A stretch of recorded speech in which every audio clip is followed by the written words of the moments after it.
Olá amigos, bem-vindos ao canal Tube Técnica, que é dedicado às válvulas eletrônicas e equipamentos associados e à eletrônica de um modo geral.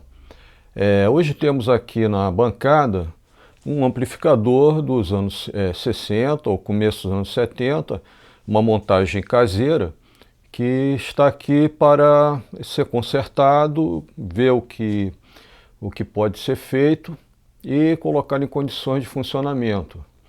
Esse tipo de montagem era muito comum nos anos 60 e 70, que era uma maneira de você economizar. Você queria ter um equipamento de alta fidelidade, mas você não tinha dinheiro, então você montava. Você ia na loja, você pegava um esquema de um aparelho e você comprava as peças e montava o seu equipamento. Aqui no caso, as principais peças são os transformadores, e são 3 transformadores da Wilcasson, um transformador de força, 2 de saída. Esses transformadores de saída são para circuito in-push-pull, para a válvula mais usada é a L84, 6BQ5, e esse é um típico circuito da época. Você tem o push-pull de L84 e a válvula driver e pré-amplificador é uma 12AX7. A retificadora é uma 5U4 e é um aparelho que deve dar na faixa de 15 watts por canal aproximadamente. Isso nós vamos verificar depois que ele estiver operacional. Nós vamos fazer alguns testes para verificar a potência dele e ver, enfim, se está tudo ok. Certo? Aqui nós temos o catálogo de transformadores da Wilcasson com as especificações do transformador de força 5200. Nós podemos ver aqui que o primário dele é 115 volts, a voltagem das placas é 2 vezes por 350, 350, 0, 350, 200 mA de placa. Nós temos 5 volts, 3 amperes para a retificadora, e 6,3, 5 amperes para as válvulas do circuito. Consequentemente, provavelmente a retificadora é uma 5,4, porque o transformador de força ele fornece corrente suficiente para essa válvula. É uma válvula que puxa 3 amperes no filamento. Aqui nós temos a especificação do transformador de saída, como nós dissemos, é um Wilcasson 4514. Se encontra aqui, ele possui 8.000 ohms, placa a placa de impedância no primário, corrente de 100 mA, impedância de saída 4,816 e a potência dele é de 18 watts, certo? Então, é um circuito, como havia falado, é um circuito típico da época, usando a saída com válvulas L84 preferencialmente, mas pode ser 6V6 e algumas outras válvulas também. Agora vamos dar uma olhada no interior do aparelho para tentar avaliar a condição, Nós podemos ver que essa é uma montagem ponto a ponto, muito primorosa. A pessoa que fez a montagem, ela realmente sabia o que estava fazendo, E nós podemos ver alguns componentes da época. Por exemplo, esses resistores aqui, esses resistores que são enormes, Na verdade são resistores de 2 watts, certo? Provavelmente esse tipo era vendido mais nos anos 60. Nos anos 70, os resistores de 2 watts eram mais ou menos desse tamanho, um pouco menor do que esses de 2 watts da Constanta dos anos 60, Nós podemos ver aqui que foram usados capacitores a óleo e também alguns eletrolíticos no circuito. Os eletrolíticos principais, nós temos 2 aqui, esse aqui e esse, que são eletrolíticos que a gente chama de rosca, porque eles são atarrachados no chassi, e tem um multisseção de twist lock, que a gente chama, que está aqui. E infelizmente esse eletrolítico, eles têm uma tendência a vazar muito grande, a ter a corrente de fuga e entrar em curto muito grande, assim como esses capacitores a óleo. Esses capacitores a óleo, eles, depois de alguns anos, eles começam a ter fuga e acaba dando problema, pode dar um problema sério no equipamento, né? Os capacitores a óleo são muito bons, o som deles é muito bom, mas esses antigos eles não são muito confiáveis. Como, por exemplo, o que a gente encontrava muito nas lojas na época, o Cherry. O Cherry é um capacitor a óleo que era usado amplamente e praticamente quando um equipamento dava defeito e nós íamos buscar o defeito, se tivesse capacitor Cherry era quase certo que ele estava com fuga ou então já em curto mesmo. Então ele esses capacitores não são muito confiáveis. Esses eletrolíticos aqui também, eles não são lá muito confiáveis, né? E tudo isso vai ter que ser trocado. Não tem outro jeito. Esses capacitores têm que ser substituídos porque não há nenhuma confiança neles. Se eles não tiverem em curto já, eles com certeza vão entrar em curto. Bom, amigos, esse é o resultado final do trabalho. O aparelho está pronto, foi profundamente modificado e nós vamos falar um pouco das modificações que foram feitas logo a seguir. Bom, meus amigos, o que aconteceu é que o circuito não funcionava e praticamente todos os componentes estavam com problemas. Os capacitores eletrolíticos grandes da fonte, eles estavam vazando, estavam com fuga, assim como esses pequenos eletrolíticos também, estão todos eles com fuga. Os capacitores a óleo também estavam com fuga.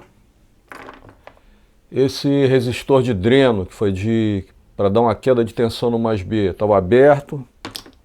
E os resistores, eles estavam com um valor completamente alterado. Por exemplo, esse aqui de 2 MB7 está valendo 3,15 MB.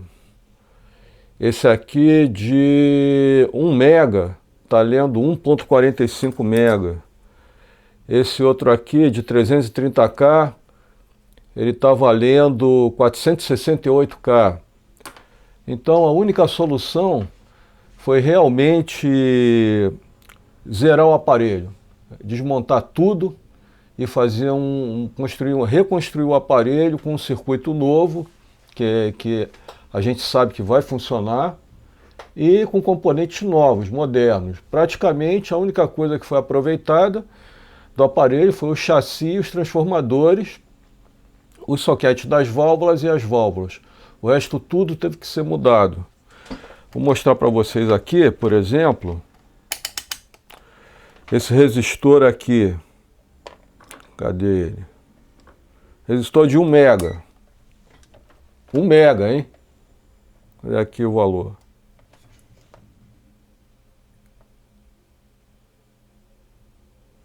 Opa.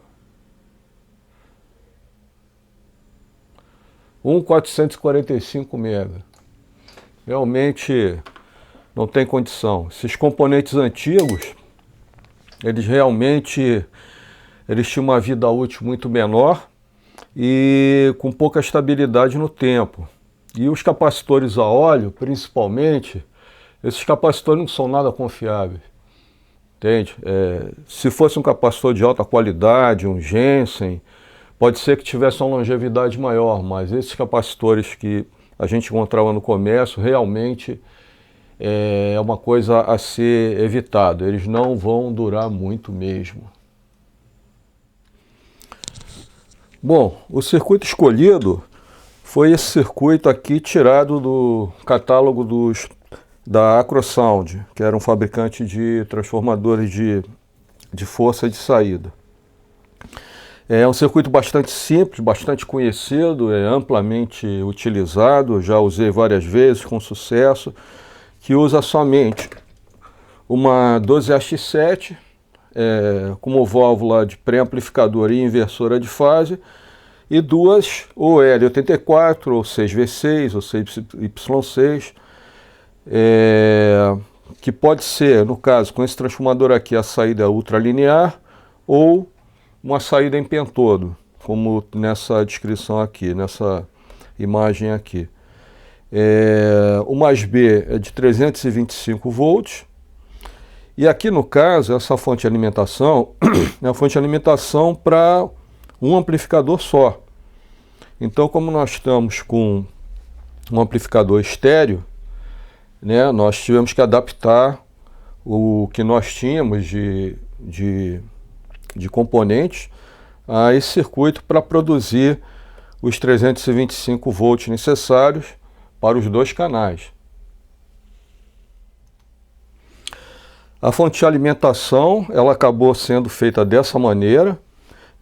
Nós tivemos que substituir a retificadora 5,4 por 2 diodos, 21N4007, porque foi necessário acrescentar um choque de filtro. O aparelho não tinha choque de filtro.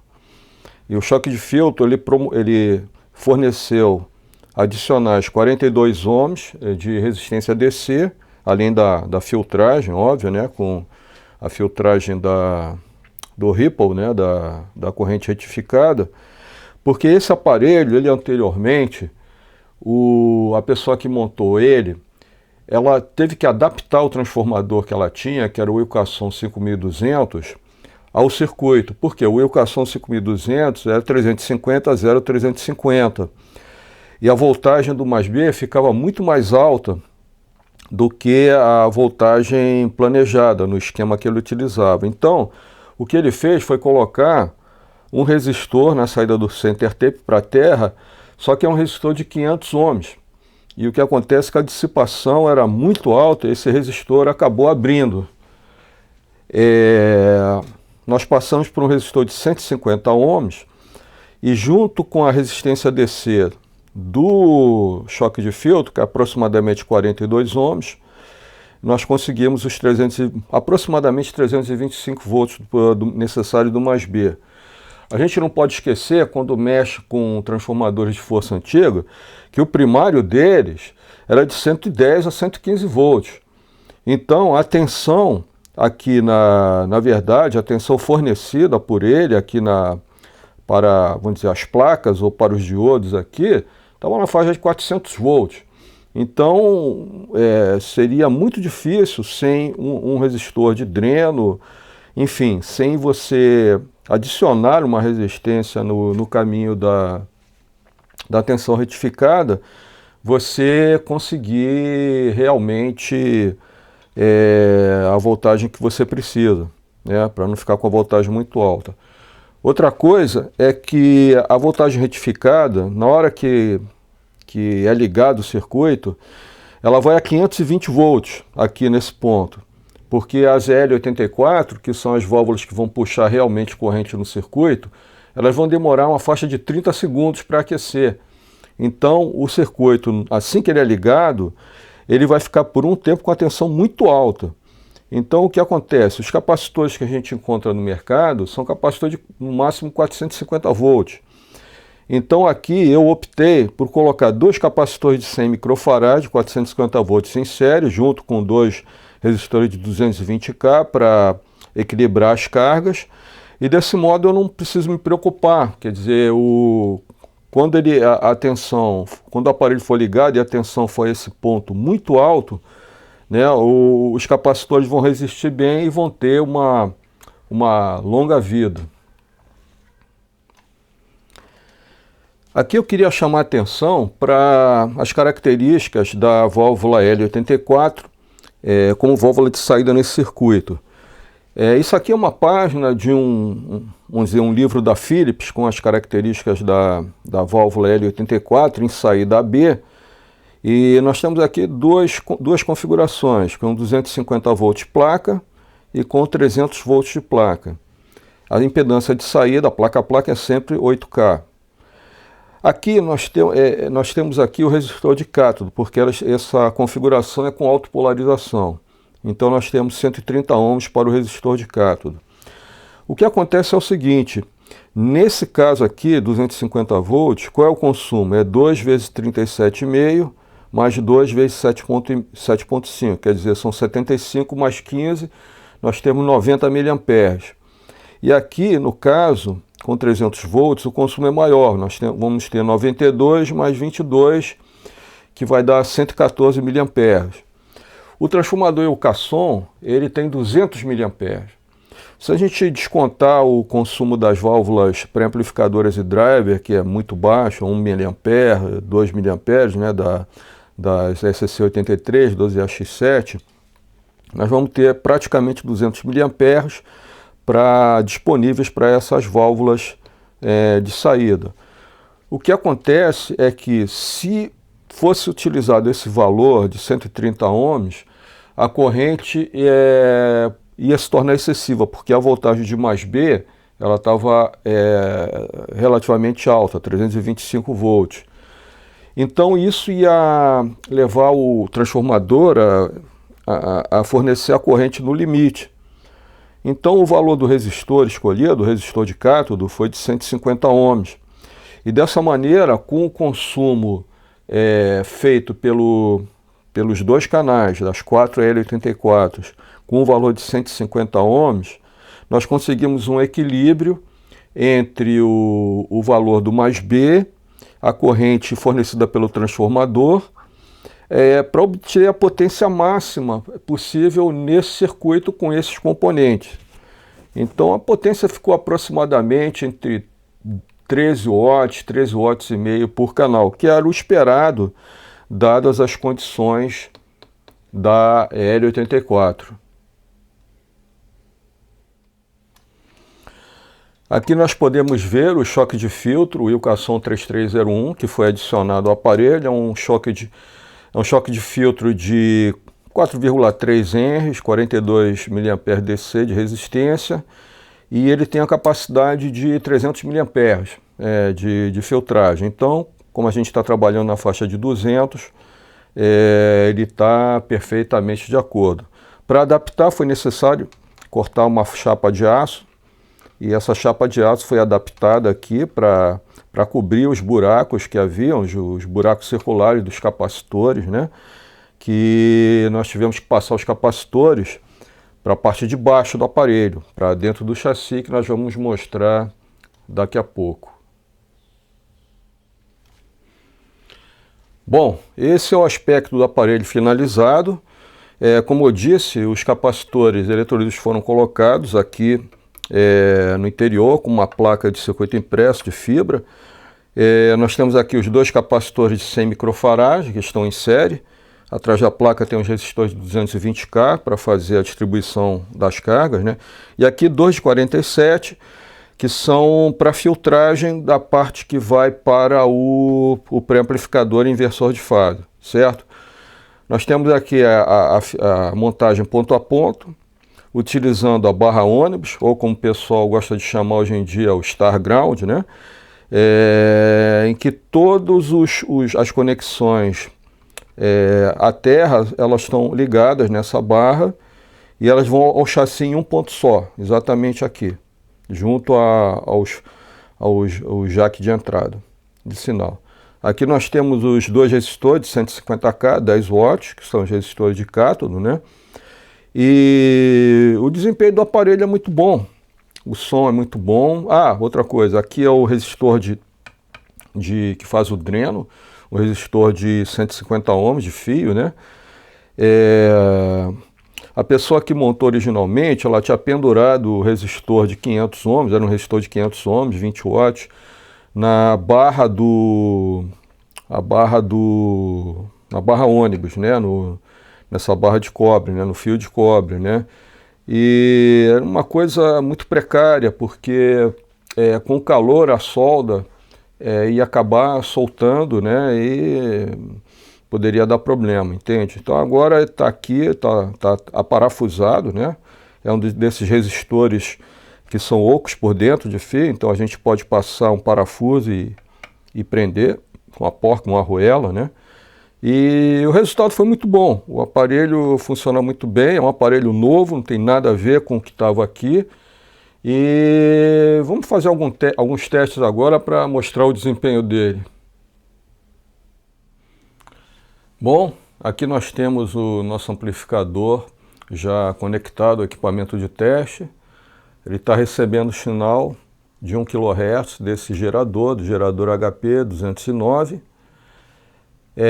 Esse sinal vai para esse osciloscópio, e também para esse milivoltímetro CA que está aqui, tá certo? Vamos ver, no caso, a potência máxima. Vou botar no osciloscópio.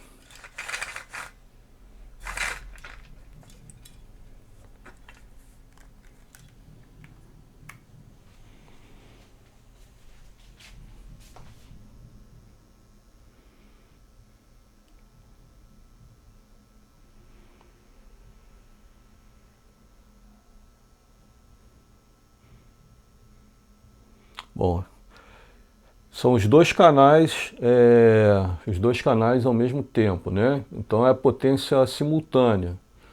Nós temos aqui aproximadamente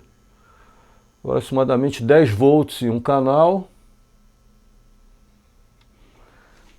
E vamos ver o outro canal.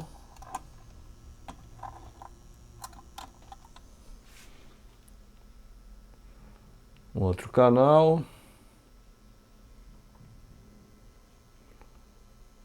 Aproximadamente 10 volts também. Qual seria essa potência?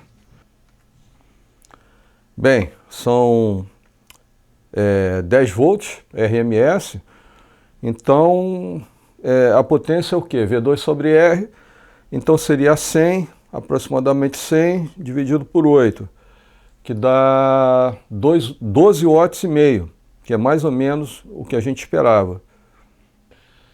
Aqui nós vemos o funcionamento com uma onda quadrada, que mostra uma excelente resposta, né?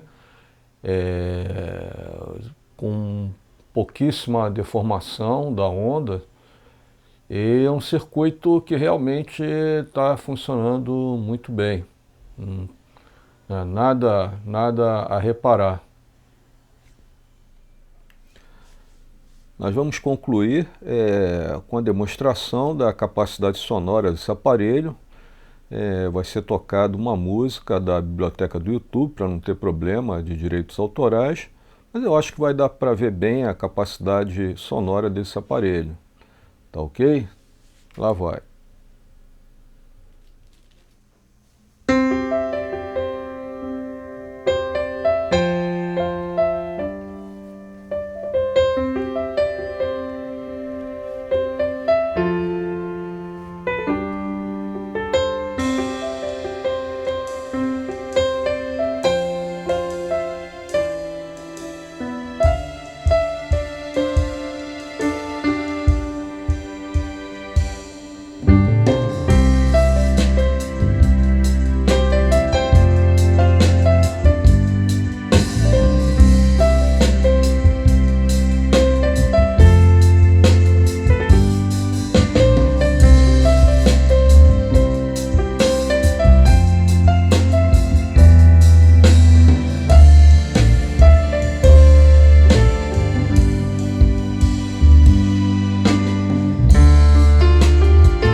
Bom, meus amigos, isso conclui o conserto, restauração desse belo aparelho. Se você gostou, deixe o seu like e volte sempre para ver se há novos vídeos sobre válvulas, sobre som a válvula. Enfim, sempre que possível eles serão postados, tá ok? Um abraço e até a próxima.